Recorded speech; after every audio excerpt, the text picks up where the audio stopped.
তো কতটা কষ্টকর জীবন আপনাদের, আজ মরলে মরতে হবে, কাল মরলে মরতে হবে, কি কথা। আমাদের কষ্ট না করলে সংসার চলে না। এখন কি রান্না করবেন? কচুর শাক, পাতা নিয়েছে, কোন সবজি ওই কিছু নেই ঘরে।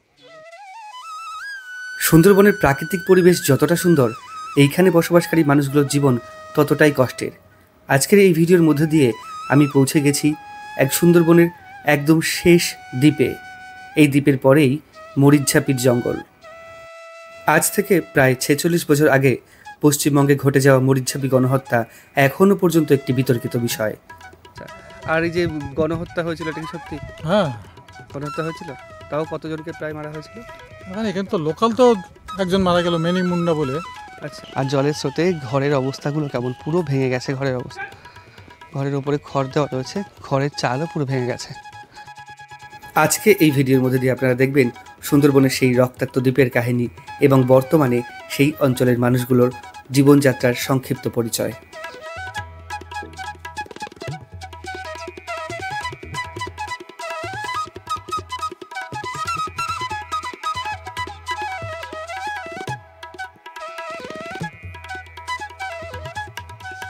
নমস্কার সবাইকে, নতুন একটা ভিডিওতে সবাইকে স্বাগত জানাচ্ছি। সুন্দরবনের উত্তর 24 পরগনার একদম শেষ যে দ্বীপ, সেই দ্বীপ কুমিরমারি থেকে। এই কুমিরমারি দ্বীপের ঠিক ওই পাশেই রয়েছে, আমার ঠিক ওই পাশেই রয়েছে মরিচঝাপির জঙ্গল। এই কুমিরমারি দ্বীপের সঙ্গে জড়িয়ে আছে মরিচঝাপি গণহত্যার একটা ভয়ঙ্কর কাহিনী। আজকে পুরো মরিচঝাপি দ্বীপটা আপনাদের ঘুরে দেখাবো, এখানকার মানুষের জনজীবন এবং এই যে ভয়ঙ্কর কাহিনী, সেই কাহিনীর যে কতটা সত্য সেগুলো, এবং তার সাথে কিভাবে আমরা আজকে পুরো এই কুমিরমারি দ্বীপে এলাম, পুরো একটা ভ্রমণ বৃত্তান্ত থাকবে। আপনারা অনেকেই বলেন যে কিভাবে এই জায়গায় গেলেন সেটা বলতে, তো আমি আজকে পুরোপুরি আপনাদের দেখিয়ে দিচ্ছি সরাসরি কিভাবে আমরা এই জায়গায় আসলাম এবং সুন্দরবনের এই কুমিরমারি দ্বীপে আসলাম এবং এইখানকার মানুষের যাবতীয় সমস্ত জীবনযাত্রা। তো স্কিপ না করে দেখতে থাকুন, আশা করি খুব ভালো লাগবে আজকের ভিডিওটা। আর আমার ওপাশেই রয়েছে সেই মরিচঝাপির জঙ্গল। আমরা হাসনাবাদ স্টেশন থেকে পুরো একটা অটো করে, অটোয় 40 টাকা ভাড়া নেয় আর বাসে 35 টাকা, আসলাম লেবুখালিতে, লেবুখালি ঘাটে। তো লেবুখালি ঘাটের ঠিক আগেই নামাবে, অটোয় বা বাস থেকে নেমে 2 মিনিট হাঁটলেই লেবুখালি ঘাট। লেবুখালি ঘাট থেকে আমরা 3টে নদীর সংযোগস্থলে দাঁড়িয়ে আছি। ওই পাশে কালিন্দী নদী, এদিকে গৌরেশ্বর, আগের দিন গৌরেশ্বর নদীর গ্রামটা ঘুরেছিলাম, আর এদিকে আছে ইছামতির একটি শাখা। আমরা যদি ওই দিকে যাই তাহলে আমরা যাব দুলদুলির দিকে, আর ওই পাশটায় গেলে ভান্ডারখালি, ভান্ডারখালি থেকে খুলনা গ্রামে যাওয়া যায়। আর আমরা যাব আজকে কুমিরমারিতে। এখান থেকে লেবুখালি থেকে পার হয়ে যাব দুলদুলিতে, দুলদুলি থেকে আবার কিভাবে যাব, কোন গাড়িতে করে ঘাটটা পার হই তারপর আপনাদের দেখাচ্ছি। তো আমরা লেবুখালি ঘাটের দিকে আগে যাই। চলে এসেছি লেবুখালি ঘাটে, এখান থেকে আমরা 3 টাকার বিনিময়ে চলে যাব ওইদিকে। 3 টাকার বিনিময়ে দুটো দিকেই যাওয়া যায়।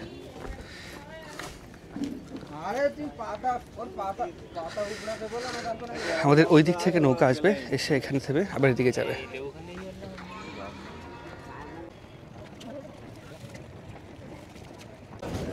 বাই ফরচুনেট আমরা আজকে একটা বোট পেয়েছি যেটা সরাসরি যাচ্ছে কুমিরমারিতে, এবং ওটা যাবে ছোট মোল্লাখালি পর্যন্ত। বোটটা হচ্ছে এটা, এটা জেনারেলি প্রতিদিন থাকে না। প্রতিদিন থাকে নাকি এটা? প্রতিদিন এই বোট থাকে? তাহলে 2 দিন পর পর, 2 দিন পর পর, মানে ভাগ্য ভালো যে আজকে 2 দিন পর পরের মধ্যে পেয়ে গেছি, তাই তো? না, রোজই পাওয়া মোল্লাখালী বোট, রোজই পাওয়া মোল্লাখালীর বোট। আমাদের দিনে কি একটা করে বোট ছাড়ে এখানে? একটাই করে ছাড়ে, একটা করে মাত্র? আবার ঠিক আছে, চলো। ভাড়া কত? ভাড়া কত? 70 টাকা। 70 টাকা। ইয়ে কুমিরমারি পর্যন্ত 60 টাকা। 60 টাকা। চলো, বেশ ভালোই হলো, আজকে আমরা এইভাবেই যাচ্ছি, এসে অন্যরকম জার্নি হবে। আমরা ওপরে গিয়ে বসি। প্রথমে ডিসিশন নিয়েছিলাম এখান থেকে যাব ওই পারে, ওখান থেকে গাড়ি করে যাব, আবার ঘাট পার হয়ে যাব, রায়মঙ্গল নদী আমাদের পার হতেই হতো। তো আজকে এইটা পেয়ে গেছি, একটা ভালো ডিসিশন হয়েছে এবং ভালো হয়েছে যে আমরা ডাইরেক্ট চলে যেতে পারবো এখান থেকে কুমিরমারিতে। এটা যায় হচ্ছে ভান্ডারখালি থেকে পুরোপুরি ছোট মোল্লাখালি পর্যন্ত। ভান্ডারখালি থেকে ছোট মোল্লাখালি তো দাদা এটা? আচ্ছা, সময় কত লাগবে? 10:30টায় পৌঁছাবে? 8:30, মানে এইখান থেকে ওইখানে 2 ঘন্টা সময় লাগে। 2 ঘন্টা পুরোপুরি বোট জার্নি করবো আজকে আমরা। বোট জার্নির, আচ্ছা রায়মঙ্গল নদীতে, রায়মঙ্গল দিয়ে যাবো তো আমরা? রায়মঙ্গলে, এটা তো কালিন্দী, কালিন্দী ছেড়ে রায়মঙ্গলে পড়বো। ওখানে ঢেউ কেমন রায়মঙ্গলে আছে? আমরা মাতলায় গেছিলাম মনে আছে, তুষখালি ঘাট থেকে। এটা কালিন্দী, ওটা কালিন্দী।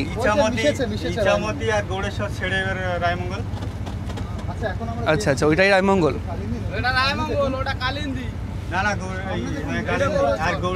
আচ্ছা আচ্ছা, রায়মঙ্গল, কালিন্দী, গৌড়েশ্বর।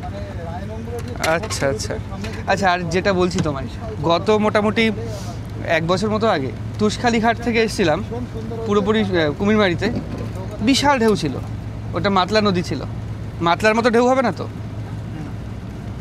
বাঁচোয়া তাও, তবে মানে একটা রোমাঞ্চ আসে, কিন্তু ভয়ও লাগে বেশ মাতলার ঢেউয়ে। তো এরকমই যাত্রী হয় কম কম, তবে নিচে ভেতর অনেক যাত্রী রয়েছে। 2 ঘন্টা। তো চলুন, খুব সুন্দর একটা জার্নি হতে চলেছে এটা। তো আমরা চলেছি নৌকো করে, বেশ জার্নিটা ভালোই হচ্ছে। আজকে রোদ নেই, এটাও একটা ভালো দিক যে রোদ নেই, ওর জন্য এত ভালো লাগছে। আর এখান থেকে দারুণ লাগছে, দৃশ্য তো অসাধারণ, মানে এত সুন্দর। এবং সামনে আমরা পড়ে গেলাম, রায়মঙ্গলে পড়ে গেলাম, তাই তো? হ্যাঁ। আচ্ছা আচ্ছা, এইটুকু ছোট আর এইটুকু পেরিয়ে গেলে আবার বড়। আচ্ছা, এই বাঁকটা চলে গেলে আবার বড় নদী। আচ্ছা আচ্ছা, তত বড় নদী। সুন্দরবনের সবচেয়ে বড় নদী রায়মঙ্গল না বিদ্যাধরী? রায়মঙ্গল সবচেয়ে বড় নদী। রায়মঙ্গলের যাত্রা এর আগে হয়নি, আজকে এই লঞ্চের সুবাদে আমাদের রায়মঙ্গল যাত্রাও হয়ে যাচ্ছে।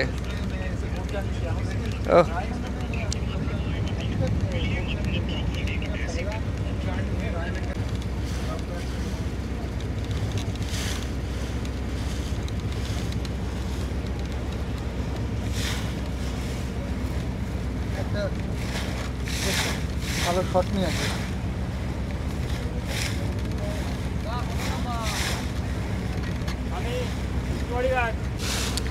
বেশ ভালো লাগছে কিন্তু এখানে যেতে যেতে, দারুণ লাগছে। মানে আজকের এই জার্নিটা অন্যরকম জার্নি হবে। আমরা নৌকা পার হই 5 মিনিট 10 মিনিট বড় জোর লাগে এক পার থেকে অন্য পারে নদীতে, কিন্তু আজকে সুন্দরবনের সবচেয়ে বড় নদী যেটা রায়মঙ্গল, তার উপর দিয়ে যাত্রা করবো প্রায় 2 ঘন্টা। তো দারুণ লাগছে, মানে কত সুন্দর লাগছে সেটা তো বলার কথাই না, সুন্দর লাগছে। আর সামনের প্রকৃতি আপনাদের দেখাচ্ছি। এইদিকে সুন্দরবনের ম্যানগ্রোভ উদ্ভিদগুলো দেখা যাচ্ছে, বা লবণাম্বু উদ্ভিদ যেগুলো পুরো ঝুঁকে ঝুঁকে পড়েছে। আর সবে বর্ষা হয়ে যাওয়ার কারণে পাড়গুলো প্রায় ভেঙে গেছে। আর এইদিকেও তাই, এই জায়গাটা একটুখানি সরু, আর এই জায়গা পেরিয়ে গেলে সামনে আবার বিশাল বড় নদী।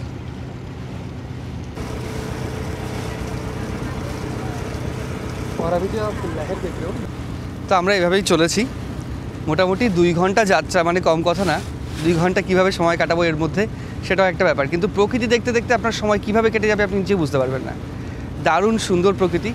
যদি আপনারা মনে করেন একদিনের জন্য ঘুরতে আসবেন এদিকে, এই জার্নিটা করতেই পারেন। দারুণ সুন্দর জার্নি, পুরো 2 ঘন্টার বোট জার্নি। মাত্র 70 টাকার বিনিময়ে আপনারা পুরো সুন্দরবনের বোট জার্নিটা করতে পারবেন। আর প্রকৃতি এখানে দারুণ সুন্দর। এই জার্নিটা 2 ঘন্টার জার্নি তো অসাধারণ সুন্দর জার্নি। আপনারা যারা এমনি সুন্দরবন ঘুরতে আসেন বা এমনি একদিনের জন্য ডে আউট প্ল্যান করেন, একদিনের জন্য উইকেন্ডে কোথায় যাবেন ঘুরতে, এখানে চলে আসতে পারেন। রবিবার সকালে চলে আসবেন, এখানে 8:30 থেকে ছাড়ে এটা 2 ঘন্টা পুরো নিয়ে যাবে 70 টাকার বিনিময়ে ছোটো মোল্লাখালী। ওখান থেকে আবার মোটামুটি 1-1.5 ঘন্টা স্টপেজ দেবে। ওইখানে সুন্দরবনের গ্রামগুলো ঘুরে আবার 2 ঘন্টায় এখানে চলে আসতে পারবেন। ওখান থেকে 12টায় ছাড়লে এখানে 2টো এসে পৌঁছায়, এবং বিকেলের মধ্যে আপনি আবার বাড়িতে চলে যেতে পারবেন কলকাতায়। মানে কলকাতা থেকে যদি সকাল সকাল বেরোন, এখানে আসেন, একদিনে খুব সুন্দর জার্নি হয়ে যাবে। 140 টাকার বিনিময়ে পুরোপুরি সুন্দরবনে বোট জার্নি, যেটা আপনারা 3-4 হাজার টাকা দিয়ে করেন। অবশ্য সেখানে খাবার দাবার হোটেল এগুলো থাকে, এখানে সেটা নেই। এই ব্যবস্থাটা এখানে বেশ ভালোই দেখলাম। ব্যবস্থা ভালো বলতে এই সুযোগটা আপনারা নিতে পারেন যাদের সুন্দরবন ট্যুর করার ইচ্ছে আছে কিন্তু সামর্থ্য নেই তাদের। তো অনেক সময় লাগবে, আমরা এবার এখানে বসবো। আমি যেই কথাটা বলছিলাম যে আপনারা একদিনের জন্য পুরো ঘুরতে পারেন এই জায়গাটা, সেরকমই একটা জায়গা, সেরকম একটা ফ্যামিলি এসছে আমার সাথে। তো আপনারা কোথা থেকে এসছেন? হাবড়া থেকে। তো এই পুরোপুরি ঘোরার জন্য এসছে না কোনো কাজ? ঘোরার জন্যই। ঘোরার জন্যই। সুন্দরবন আগে ঘুরেছেন? হ্যাঁ। সুন্দর জায়গা, খুব ভালো লাগে। মানে মোটামুটি 70 টাকা নেবে যেতে আর 70 টাকা নেবে আসতে, তাই তো? হ্যাঁ। 140 টাকায় পুরো সুন্দরবনের 4 ঘন্টা বোট রাইড হয়ে যাবে। হ্যাঁ, একদম। বেশ ভালো। আগেও ঘুরেছেন তাই তো? আর এটা কি প্রথম যাচ্ছেন এদিকে? হ্যাঁ, এদিকটা খুব আচ্ছা আচ্ছা, তো এক্সপিরিয়েন্স ভালোই হবে আশা করা যায়। যতটুকু এসছেন ততটুকু কেমন মনে হচ্ছে? ভালোই লাগছে সকালবেলা। আচ্ছা আচ্ছা, ওদের তাপও লাগছে না, হ্যাঁ। করতে ভালো লাগছে তো। ঠিক আছে ঠিক আছে, আমরা আরেকটু বসি, কারণ এতক্ষণ জার্নি বেকার বেকার, মানে একই রকম জল, আপনাদের দেখতেও বোরিং লাগতে পারে, ওই জন্য একটু বসি। আবার যেখানে আমরা যাব সেই গন্তব্যে পৌঁছানোর আগে আপনাদের দৃশ্য দেখাচ্ছি। আমরা এই পাশ দিয়ে যাচ্ছি, আর এইবার বর্ষায় কীরকম ক্ষতি হয়েছে সুন্দরবনের পাড়গুলো, যেই পাড়গুলো প্লাস্টিক দিয়ে বাঁধানো ছিল, তারপর পুরো ইট দিয়ে বড় বড় ইট দিয়ে বাঁধানো ছিল, সেগুলো কিভাবে ভেঙে গেছে সেটা আমি আপনাদের দেখাচ্ছি। পুরোপুরি ভেঙে চলে গেছে, আর এই যদি এই বাঁধ ভেঙে যায় সুন্দরবনে বন্যা শুরু হয়ে যাবে। মানে সুন্দরবনে বেসিক্যালি কী হয়, সুন্দরবনের আকাশ বন্যায় বন্যা হয় না, বা বৃষ্টির জলে সুন্দরবনে বন্যা কোনো দিন হয় না, এই বাঁধ ভাঙলেই একমাত্র বন্যা হয়। আর আমরা প্রথম স্টপেজে চলে এসেছি, এর নাম হচ্ছে, এই জায়গাটার নাম কি?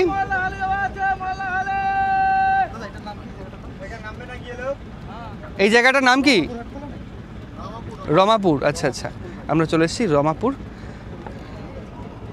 রমাপুরে এখানে নৌকাটা দাঁড়াবে, আর নৌকো দাঁড়ানোর ঘাট কী বাজে অবস্থা। এই ঘাটটা ভেঙে গিয়ে, ভাঙনের ফলে ভেঙে গিয়ে কি বাজে অবস্থায় চলে এসছে, বিশাল বাজে হয়ে গেছে।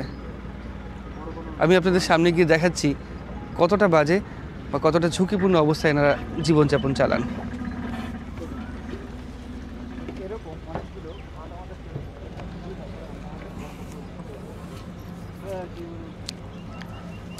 এইরকম ভেঙে এরকম অবস্থা। এটা কি এইবার ভেঙেছে?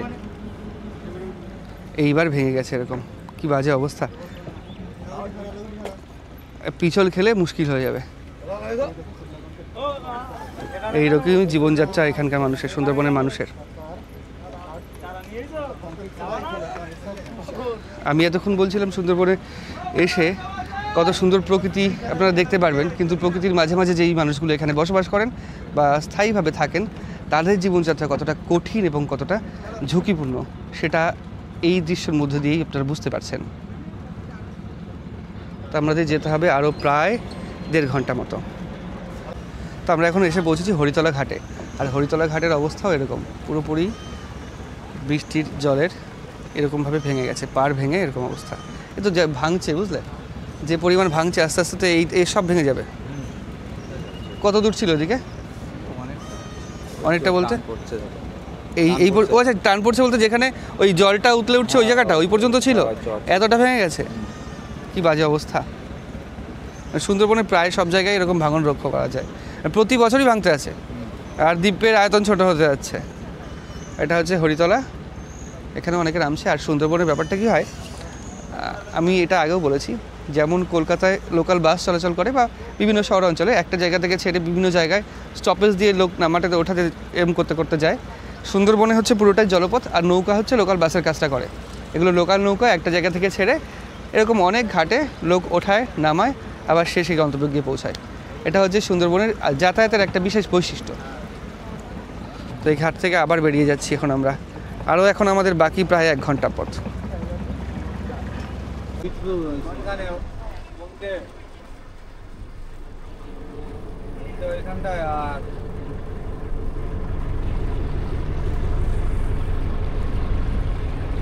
এখন আরেকটা ঘাটে এসে পৌঁছেছি, এটার নাম কি? পেডোখালি ঘাট।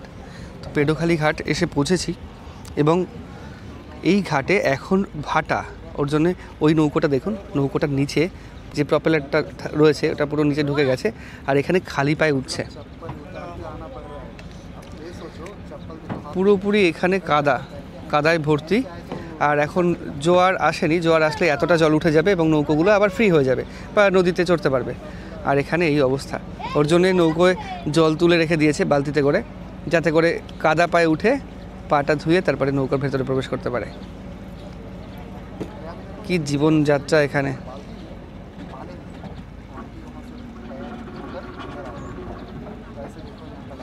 সুন্দরবন মানুষের এই রকম জীবনযাত্রা। যত ঘোরা যায় বিভিন্ন জায়গায় সেই জায়গার সম্পর্কে তত বেশি জানা যায়। তো আমরা প্রায় 1 ঘন্টা 45 মিনিটে জার্নিতে চলে এসেছি কুমিরমারিতে।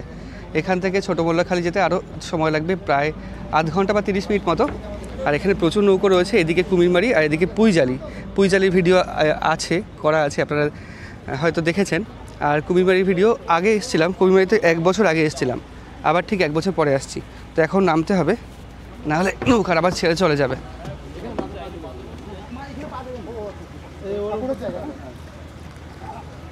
নৌকোর এই জায়গায় এটা কি মা গঙ্গা ওখানে বসতি, তাই তো? ওর জন্য এখানে পা দিতে নেই। ঠিক আছে দাদা, আসছি। আমরা আবার উঠি, সামনে উঠে আমরা পুরো কুমিরমারি দ্বীপের যে কোর এরিয়া সেই দিকে যাব। আমরা নেমে অনেকক্ষণ জার্নি করেছি, কিছু খাওয়া হয়নি, ওই জন্য একটা মিষ্টি দোকানে ঢুকেছি। পুরোপুরি একদম কুমিরমারি ঢোকার মুখেই, শুক্রবারে বাজার ঢোকার মুখেই অনেক মিষ্টি আছে, দই খাওয়া হয়েছে। তবে একটা বিশেষ মিষ্টি চোখে পড়লো, যেটা আপনাদের দেখাচ্ছি। এই যে সিঙ্গারার মতো দেখতে, কিন্তু এটার নাম হচ্ছে মিষ্টি সিঙ্গারা। মানে সিঙ্গারার মতো কিন্তু স্বাদে মিষ্টি, মানে অনেকটা এইরকম ওই গজা বা এরকম ল্যাংচার মতোই করা মিষ্টি সিঙ্গারা। আর বাদ বাকি সমস্ত মিষ্টি যেগুলো আপনারা সমস্ত জায়গায় দেখতে পান সেগুলোই রয়েছে এখানে। তো এখান থেকে এখন আমরা বেরোবো, বেরিয়ে ইঞ্জিন ভ্যানে উঠতে হবে। উঠে আমরা যাব একদম গহীন অরণ্যের পাশে। তো একটু এগিয়ে আসলেই, মানে বাজার থেকে একটু বেরিয়ে আসলে একটা হাই স্কুল রয়েছে, কুমিরমারি হাই স্কুল। তো কুমিরমারি হাই স্কুল পুরো শুক্রবারের বাজার যেখানে লঞ্চঘাট, তার ঠিক পাশে, এবং নামের সঙ্গেও বেশ মিল রয়েছে, কারণ এই রায়মঙ্গল নদীর পাশেই কুমিরমারি অবস্থিত। এবং এখানে আর ওইদিকে রয়েছে কালিন্দী নদী, আর এখানে নদীতে প্রচুর কুমির আছে। আজকে ছেলেবেলার স্কুল ছুটি, রবিবার, আর সামনে রয়েছে টোটো, সেই টোটো করে আমরা ওদিকে যাব। আমরা এখান থেকে একটা টোটোয় করে যাচ্ছি। অ্যাকচুয়ালি আমরা দ্বীপের একটা দিক থেকে অন্যদিকে পুরো আড়াআড়িভাবে পার হয়ে যাচ্ছি। আমরা যাচ্ছি পুরোপুরি একদম গভীর অরণ্যের দিকে, সুন্দরবনের গভীর অরণ্য, মাঝে একটা ছোট্ট নদী রয়েছে, তার ওপাশেই মরিচঝাপির ফরেস্ট রেঞ্জার অফিস। মরিচঝাপি যে গণহত্যা নিয়ে একটা কথা রয়েছে, সেই মরিচঝাপি গণহত্যা ঠিক ওই জায়গাটায় হয়েছিল, আমরা গেলে দেখতে পারবো। আর সুন্দরবনের পরিবেশ এখানে এইরকম। বৃষ্টিতে জল হওয়ার কারণে সমস্ত চাষের জমি পুরো জলে পরিপূর্ণ হয়ে গেছে। আমরা এখন যেখান থেকে যাচ্ছি পুরো খাল, এবং খালের মধ্যে একটা ঘর ছিল, ঘরটা পুরো ভেঙে এরকম অবস্থা হয়ে গেছে। আর এখানে শুধুমাত্র ঘর নয়, চাবি গেটে ছিল, চাবি গেট সব ভেঙে গেছে। জলের স্রোত এত বেশি হয়েছিল বর্ষার সময়। আর আমরা যে রাস্তা দিয়ে যাচ্ছি, রাস্তার পাশ দিয়ে টোটো যাবে। আমি নেমে যাবো নাকি? ভয় করছে কিন্তু, যদি হ্যাঁ রাস্তা এবার ভেঙে গেছে। আর এখানে সামনে মাছ ধরছে অনেকে। আমরা পুরোপুরি চলে এসেছি একদম কুমিরমারি দ্বীপের একদম শেষ প্রান্তে। এই যে চিলমারি খাল, এদিকে খালের ওপাশেই রয়েছে মরিচঝাপির জঙ্গল, এবং মরিচঝাপি ফরেস্ট অফিস রয়েছে ওপাশে। আর এখানে মাছ ধরছেন এবং চিংড়ির মিন ধরছেন, এবং দুটো বাচ্চা ছেলে এখানে মাছ ধরছে। মাছ হয়েছে ভাই? কটা হয়নি? আচ্ছা, ওদের বলছে মাছ হয়নি এখনও। আর এখানকার প্রাকৃতিক দৃশ্য এরকম অপরূপ সুন্দর প্রাকৃতিক দৃশ্য। তবে বাঁধ এখানে কিন্তু ভেঙে গেছে। এই যে অংশটা ছোট্ট একটা সরু রাস্তা রয়েছে, এর পাশেও চওড়া রাস্তা ছিল, সেটা ভেঙে এখন এই অবস্থা। আর এখান থেকে হেঁটে হেঁটে আমরা সামনে একটা পুরোপুরি ফরেস্ট রেঞ্জারের অফিসের দিকে যাব। এই দিকেও একটা রয়েছে, ওইখান থেকে সুন্দরবন যারা ট্যুর করে, যেই নৌকাগুলো এপাশে নিয়ে আসে, এপাশ দিয়ে নিয়ে যায়, তাদের এই জায়গা থেকে ঘোরায়। মানে এইখান থেকে পারমিশন করে একটা গাইড তুলে তারপরে দেয়। আর এইখানকার দৃশ্য এরকম দারুণ সুন্দর লাগছে। এই যে কাকিমা, এখানে কি শুধুমাত্র মানুষ হেঁটে হেঁটেই যায়? হ্যাঁ, আর আছে ওই গাড়ি। এই রাস্তা কি আগে চওড়া ছিল, এখন আর নেই নাকি? না, এই বন্ধই আগে চড়া ছিলাম। আচ্ছা আচ্ছা, পুরো ভাঙন লেগে এই অবস্থা। এখন আমি হাঁটছি এই রাস্তা দিয়ে, যদি এদিক ওদিক একটু পা পড়ে তাহলে যে সেই অংশটাও ভেঙে যাবে না এর কোনো গ্যারান্টি নেই। আর এই পাশ থেকে এগুলো কি শ্যালো দিয়ে সব জল তুলে দিচ্ছে? মেশিন দিয়ে সব জল তুলে দিচ্ছে?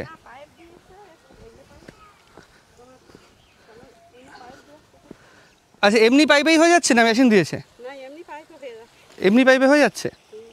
আচ্ছা, এই দিকটা নিচু আর এই দিকটা উঁচু, মানে যতক্ষণ পর্যন্ত এই জলটা পূর্ণ না হবে মোটামুটি। আচ্ছা, ভাটা বলে দেওয়া হয়েছে, জোয়ার আসলে পাইপ তুলে নেবেন? হ্যাঁ পারি, মুখ বন্ধ করে দিতে হবে। জোয়ার আসলে পাইপের মুখ বন্ধ করতে হবে, নাহলে উল্টে এই জল আবার আপনাদের জায়গায় চলে যাবে। উল্টে জলটা আবার আসে। আচ্ছা আচ্ছা। আর এই সামনে রয়েছে সেই অফিস, এবং এইখানকার বাড়ি ঘরগুলো সম্পূর্ণ ওই মাটির তৈরি খড়ের ছাওয়া। আচ্ছা কাকিমা, একটা কথা জিজ্ঞাসা করার আছে, আপনাদের এদিকে বাঘের আক্রমণ হয়? বাঘ টাঘ আসে? হ্যাঁ হ্যাঁ বাঘ আসছে। বাঘ আসে না? এইবার এসেছিল নাকি? না না এবার আসেনি, আর বছর 5 জানুয়ারি এসেছে। 1 জানুয়ারি এসেছিল। তো বাঘ কি মানুষকে কোনো ক্ষতি করে এদিকে? মানুষের ক্ষতি করে না, বাঘই তো মানুষ ক্ষতি করে। সুন্দরবনে টাইগারের মতো টাইগার আছে নাকি তাই? না না, আমি জিজ্ঞাসা করছি যে এইখানে কি এরকম কোনো মানুষ আছে যে ক্ষতিগ্রস্ত হয়েছেন বাঘের দ্বারা? না এখন মানুষ এখানে হয়েছে, সে জঙ্গলে হয়েছে, তাদের ক্ষতিপূরণ ফরেস্টার থেকে সরকার থেকে দিয়েছে, আচ্ছা বউদের চাকরি দিয়েছে। আচ্ছা আচ্ছা আচ্ছা। তো যদি বাফার জোনে লাইসেন্স নিয়ে মাছ কাঁকড়া এগুলো শিকার করতে যায় কেউ, যদি লাইসেন্স নিয়ে যায় বাফার জোনে, তাহলেই ফরেস্ট অফিসার থেকে, মানে ফরেস্ট থেকে যদি ক্ষতিগ্রস্ত কেউ হয়, তাহলে সেই যে টাকাটা দেওয়ার কথা সেটা পায় তারা। কিন্তু যদি কোর এরিয়ায় যায় তাহলে সেই টাকাটা আর পায় না। এটাই হচ্ছে ব্যাপার। আর এইখানেই হচ্ছে সেই অফিস।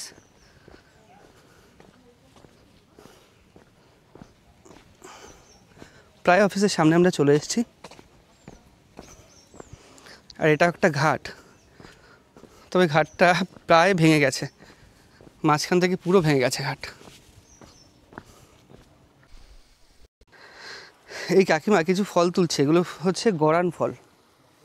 গরান ফল, এই গরান গাছ থেকে, তাই তো? হ্যাঁ এই গর্জন গাছের ফল। এই এটা হচ্ছে গরান ফল, আর এটা হচ্ছে গর্জন গাছের ফল। গর্জন গাছ থেকে তেল হয় নাকি?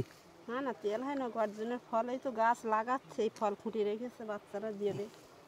আচ্ছা আচ্ছা, এইখান থেকে বীজ বের করে গাছ লাগাবে? হ্যাঁ না ওইখান থেকে রুলে এইখান থেকে গাছ বেরোয়। ও এটাই পুরো বীজ? হ্যাঁ, এখান থেকে গাছ বেরোয়? হ্যাঁ ওইটাই বীজ, গাছের থেকে কোথায় লাগাবে? বাড়িতে লাগাবে না এর পাশেই? না না এই তো এই সর দিয়ে লাগিয়েছে না। আচ্ছা আচ্ছা, এই চর দিয়ে লাগালে মাটি ক্ষয়টা বন্ধ হবে। হ্যাঁ এটা গর্জন বললেন, আর এটা বললেন গরান। গরান। গরান ফল আর গর্জন ফল আমি আগে কোনো দিন দেখিনি, আমি দেখলাম। আপনারাও জানাবেন আপনারা দেখেছেন কিনা আগে। আর এগুলো আপনি জ্বালানি হিসেবে ব্যবহার করবেন, তাই তো? অনেক ফল পাওয়া যায়, এগুলো কোথা থেকে নিয়ে এসছেন? এ নদীর ধারে এসেছে জোয়ারে। জোয়ারে ধারে ভেসে এসছে, হ্যাঁ তাই তুলে রেখেছে। শুকিয়ে শুকিয়ে জ্বালানি হিসেবে ব্যবহার করা হবে। হ্যাঁ আচ্ছা, বেশ ভালো। সুন্দরবনে বাঘের দেখা পাইনি, তবে বাঘার দেখা পাওয়া গেছে। আর আমরা এই পথ ধরে আবার এই দিকে আসছি। এইদিকে এসে আবার আমরা সামনের দিকে একটুখানি এগোবো। এগিয়ে যে গ্রামটা রয়েছে এখানে, সেই গ্রামের মানুষদের সাথে আপনাদের পরিচয় করাবো। আসলে সুন্দরবনের এইখানে আমি আগেও এসেছি একবার, আপনারা ভিডিওতে দেখবেন যে সুন্দরবনের মরিচঝাপির যে পুরো ঘটনাটা, সেই ঘটনাটা গ্রামের মানুষেরাও বলেছিলেন। আমার ভিডিওর ডেসক্রিপশন বক্সে আছে, সেই লিঙ্কটা দিয়ে দিচ্ছি, সেটা দেখবেন। এবং তারপরে এখন এসেছি আজকে এই প্রকৃতি এবং তার সাথে সাথে পুরো একটা কুমিরমারি দ্বীপের একটা ছোট্ট চিত্র তুলে ধরার জন্যে।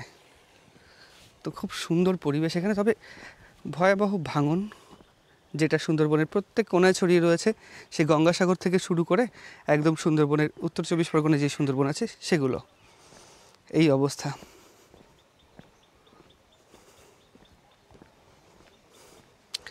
আরেকটা কথা বলে রাখি, আমরা কিন্তু এখনও রয়েছি উত্তর 24 পরগনার মধ্যেই, আর নদীটা পার হলেই দক্ষিণ 24 পরগনা।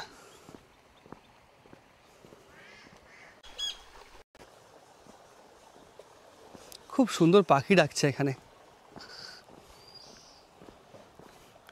আমি যে মোটামুটি 1 বছর বা তার একটু কম সময় এর আগে এসেছিলাম এখানে, তখন এই পাড়টা সুন্দর ছিল।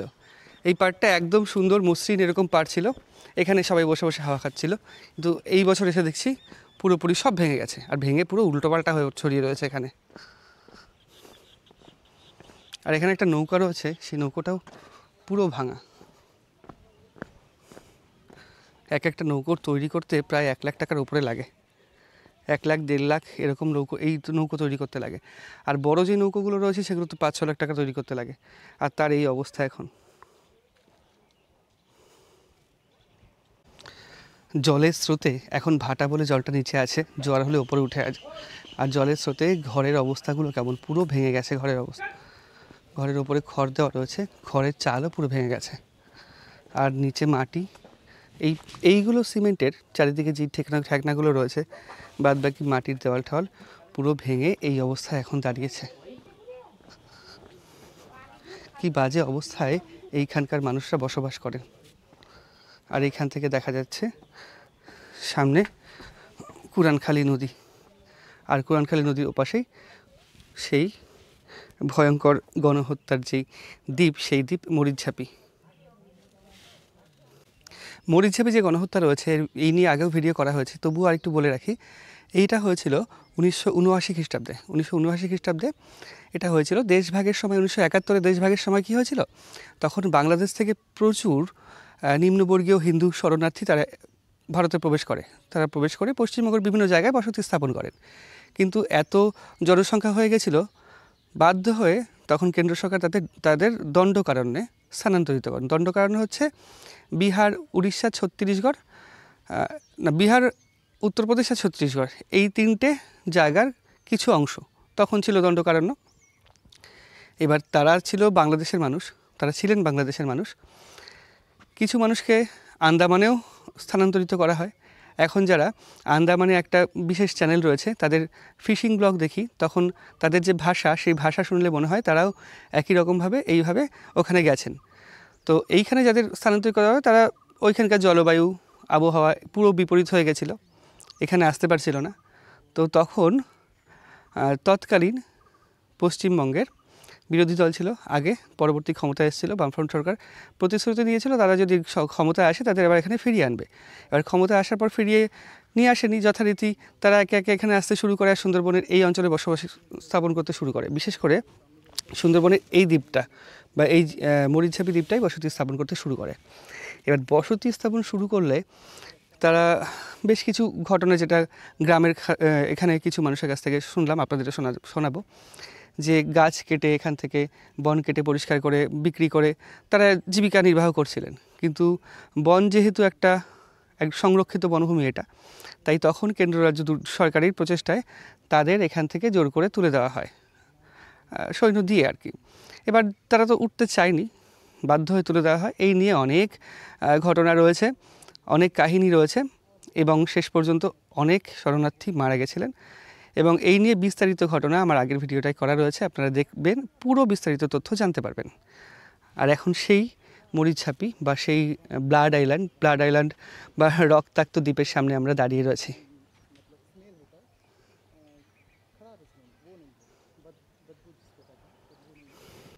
আমরা এখন রয়েছি একদম মরিচঝাপি জঙ্গলের ঠিক এপাশে। সামনে যে নদীটা রয়েছে তার নাম কুরানখালী নদী, এবং কুরানখালী নদীতে এই স্থানীয় মানুষেরা মাছ ধরছেন, চিংড়ির মিন বা অন্যান্য মাছগুলো ধরছেন।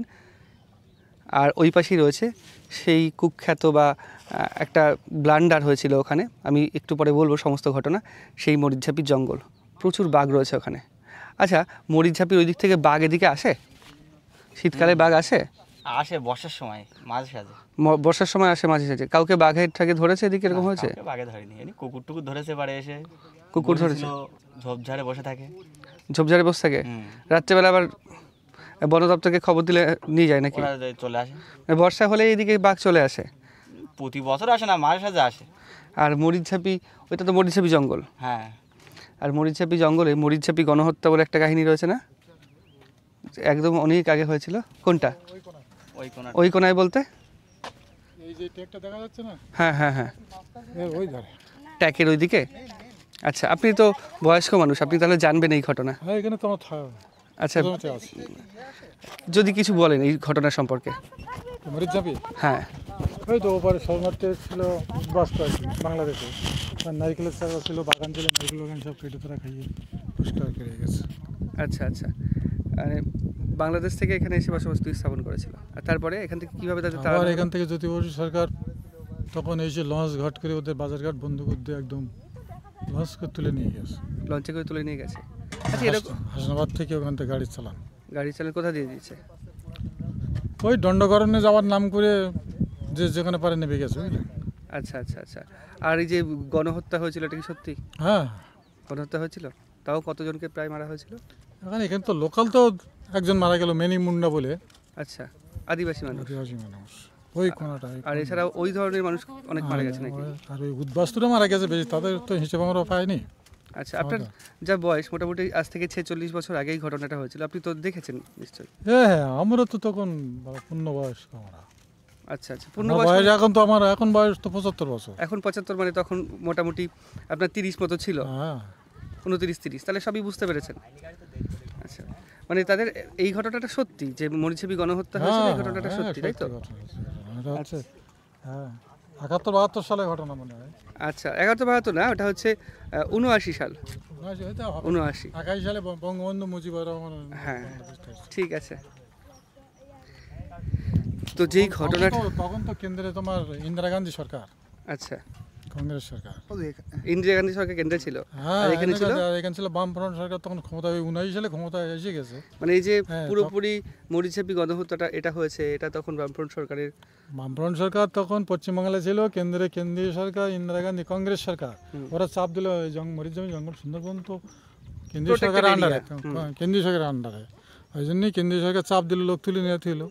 আচ্ছা আচ্ছা আচ্ছা, এর জন্য এটা হয়েছে ওই মরিচেপি গণহত্যার ব্যাপারটা না। আচ্ছা, যেই ব্যাপারটা আমি একটু বলে দিই, পুরোপুরি আপনারা অনেকে আগেও মরিচেবি গণহত্যা নিয়ে একটা ভিডিও করেছি, আপনারা দেখেছেন। সেখানে আপনারা বলেছেন যে আসলে অনেকে বলেছেন আসলে কতটা সত্য ঘটনা, কতটা মিথ্যে ঘটনা এখনও পর্যন্ত বর্তমান সরকার কেন প্রমাণ করতে পারেনি সেটা, কিন্তু স্থানীয় মানুষ একদম একই কথা বলছে। স্থানীয় মানুষ যে কথাটা বলছে, মানে তিনি হচ্ছে প্রত্যক্ষ সাক্ষী, তার যে কথা, তার যে অভিজ্ঞতা, সেটা একদম প্রত্যক্ষ সত্য। এই সেই মরিচঝাপির জঙ্গল। আমরা হেঁটে হেঁটে চলে এসেছি বাগনা ফরেস্ট অফিস। এটা হচ্ছে ভীরচক্র পল্টন, এটা হচ্ছে বাগনা ফরেস্ট অফিস। অফিসের সামনে যারা সুন্দরবন থেকে বিভিন্ন ট্যুর করেন তারা এই অফিসে পারমিশন নিয়ে যান, এখান থেকে গাইড প্রোভাইড করা হয়। আর এখান থেকে একটু নামা যায়, নেমে এখানে ঘোরা যায়। তবে আমি এই যে জায়গা থেকে এলাম, এই জায়গায় পা দিচ্ছি, পুরো নড়ে উঠলো।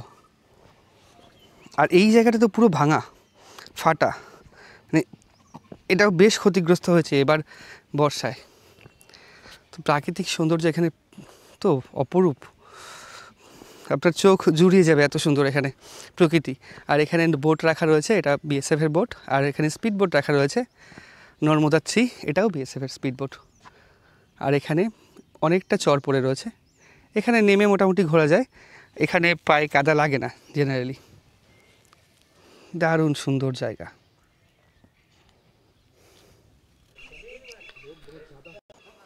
পুরো নদীর পাশে একটা বাড়ি আছে, আমি নেমে দেখানোর চেষ্টা করছি আপনাদের কেমন বাড়ি। পুরো নদীর পাশে, একদম নদীর পাশে এই বাড়িটা। আমি একটু একটুখানি আসছি, ঢুকে দেখানোর চেষ্টা করছি। কত দুর্গম যাতায়াত এনাদের। আপনাদের পুরো নদীর পাশে বাড়ি? আচ্ছা আচ্ছা, জোয়ার জল উঠলে এই পর্যন্ত উঠে যায়? জোয়ারের জল উঠে যায় এ পর্যন্ত?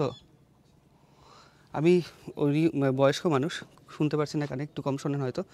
আমি দেখানোর চেষ্টা করছি, পুরো ভাটা রয়েছে, আর জোয়ার আসলে কত পর্যন্ত জল ওঠে। এখানেও পায়ের ছাপ রয়েছে, মানে মাছ ধরার ছাপ রয়েছে, এখান থেকে এত জল উঠে যায়। আর যখন ঝড় তুফান হয় তখন এই বাড়িগুলোর অবস্থা কী হয়। এখানে একটা মাছ রয়েছে, এই মাছটা হয়তো শুকিয়েছে, শুকনো করবে, এটাও হতে পারে এখান থেকে ধরে।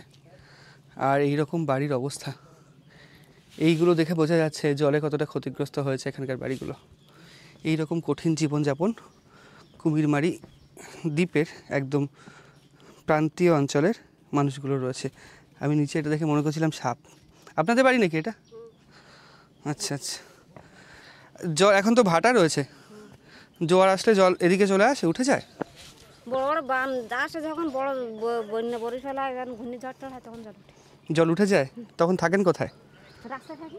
রাস্তায় থাকেন? রাস্তায় থাকি, ঘরে কানা। এইভাবে চলছে জীবন? এইভাবে চলছে। আচ্ছা আচ্ছা। আর কুমিরের আক্রমণ হয় নাকি? কুমির বাঘের আক্রমণ এদিকে হয়? হ্যাঁ বাঘের আক্রমণ হয়, তো কুমির আসে আমাকে এরকম গাং দেওয়া, আর যখন পাস তখন আমরা ডাঙায় থাকি, তখন আমরা জলে থাকি না। আচ্ছা আচ্ছা।